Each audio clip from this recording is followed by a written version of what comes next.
అన్ని పాటల్లోనూ ఒక విషయం ఏంటంటే అమ్మాయి పర్ఫామ్ చేస్తుంటుంది, మీరు పక్క నుండి అమ్మాయి చేయిస్తూ ఉంటారు. మీకు పర్ఫార్మెన్స్ పరంగా నేను కూడా ఇలా అలా అండర్ ప్లే అవుతుందని అలా ఏమైనా ఎప్పుడైనా ఫీల్ అయ్యారు? In fact I enjoyed those songs so much.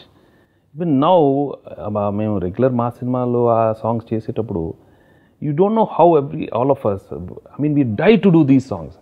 ఇంత melodious songs with beautiful lyrics, with beautiful meaning, అంటే we can express with genuine expression వస్తుంది. మీ వర్షన్ మీరు చెప్తారు, ఎల్లలన్నవే లేకుండా వెళ్ళు అని అమ్మాయి వర్షన్ చెప్తుంది, అది కూడా తప్పని కూడా ఏం అనలేము.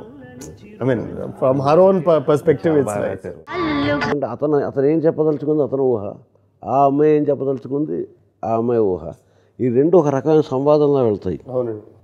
లయటికి లయ ఏమిటి, శృతి ఏమిటి, గాలికి లయ ఏమిటి, శృతి ఏమిటి, ప్రకృతిలో దేనికైనా కరెక్టే కదా.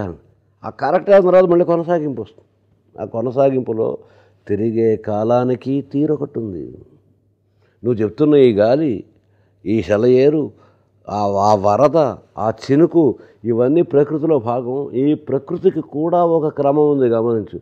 నీకు దానికి తోచినప్పుడల్లా గ్రీష్మం తర్వాత హేమంతం తర్వాత చైత్రం, వాటి ఇష్టం వచ్చినట్టు రావు, బాగానే ఉంది. కానీ అది నువ్వు చెప్పడం వల్ల నీ లెసనింగ్, నీ తాలూకు రాసుకున్నటువంటి ఒక డిజైనింగ్లో ఉండదు. అది ఎవరి డిజైనింగ్ వాళ్ళది. ప్రకృతి డిజైన్ నువ్వు తయారు చేయలే, నా డిజైన్ నువ్వు తయారు చేయట్లేదు.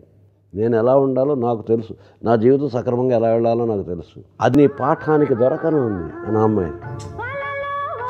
అప్పుడు ఆఖరిన ఆ చరణం తర్వాత నటరాజస్వామి జటాజూటిలోకి చేరకుంటే విరుచుకుపడు స్వర్గంగకు విలువే. అక్యూజింగ్ యూ ఆఫ్ దట్, ఆ హీరో ఎక్స్ప్రెషన్ చాలా కష్టం. అలానే చూస్తూ మళ్ళీ అమ్మాయి వెళ్తున్నప్పుడు ఆ వర్షంలో మళ్ళీ ఇలా కోట్ వేయటం అనేది, it can mean so many things. It's so wonderful. ఎప్పుడు కోపం రాలేదండి.